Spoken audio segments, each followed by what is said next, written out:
1, 2, 3. Je m'appelle Cynthia Maté, je suis joueuse de para-badminton depuis maintenant 6-7 ans. J'ai 35 ans et je suis d'origine du Jura bernois, de Tramelan.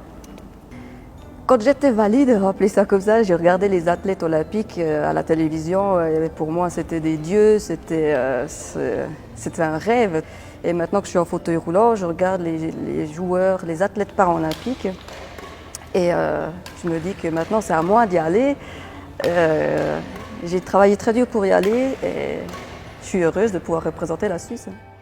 C'est un peu plus de 20 heures d'entraînement par semaine, que ce soit du badminton, du fitness, de l'athlétique, du cardio. C'est également beaucoup de sacrifices au niveau social. Et je peux pas, étant donné que je dors beaucoup, je m'entraîne beaucoup, je vois plus beaucoup ma famille et mes amis qui heureusement sont très compréhensibles, mais également financier aussi, c'est un très grand coût. J'ai la sclérose en plaques depuis maintenant un peu plus de 10 ans, 11 ans maintenant. C'est une maladie auto-immune qui touche les nerfs dans le cerveau et dans la moelle épinière. Moi, par exemple, j'ai les jambes qui sont touchées, j'ai les mains qui sont touchées, les yeux également, mais également la fatigue, qu'on ne peut pas vous montrer, mais je la ressens comme si j'avais de la fièvre tous les jours. Avant la sclérose en plaques, j'ai toujours été très active, hyper active, que ce soit dans le sport, mais surtout aussi dans le travail, où je travaillais 15 heures par jour. Et maintenant, je ne travaille pas 15 heures par jour, mais je dors 15 heures par jour. Donc toute ma vie a été chamboulée, mais également la vie de ma famille qui a été chamboulée.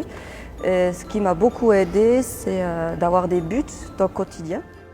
Oui, j'ai toujours été sportive avant. J'ai fait beaucoup de judo aussi également. Et après, le fauteuil roulant est arrivé dans ma vie. Je me suis posé la question de qu'est-ce qui est possible maintenant, quel sport est praticable en fauteuil. Et j'ai essayé différents sports, dans le rugby, qui m'a beaucoup plu en fauteuil, mais les médecins n'étaient plus trop d'accord.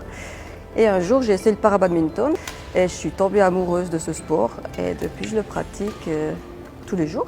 Alors j'ai 2 objectifs à Tokyo. Je joue en double avec Karine Souter-Erhardt et là on aimerait être dans les 4 premières. Et en simple, le rêve bien sûr c'est une médaille, mais je pense que ça va être plus la 4e place.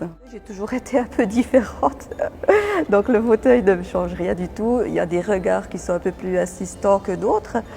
Et ce que j'aime, c'est le regard des enfants sur nous parce qu'ils regardent nos fauteuils, qui comparent les fauteuils. Et les enfants viennent directement vers nous demander qu'est-ce que tu as, pourquoi tu as ça, pourquoi tu ne marches pas. Que les adultes, eux, ils sont beaucoup plus réticents.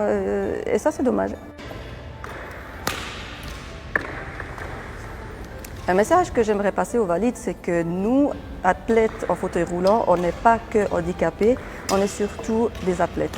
Comment je vois l'avenir, je ne sais pas. Je regarde pas forcément, enfin, un objectif que j'ai, c'est Paris 2024. J'ai décidé de me battre tous les jours et de profiter surtout de chaque instant. Ça, c'est la clé, c'est profite maintenant, parce que plus tard, on ne sait de toute façon pas ce qui va se passer. Il passe de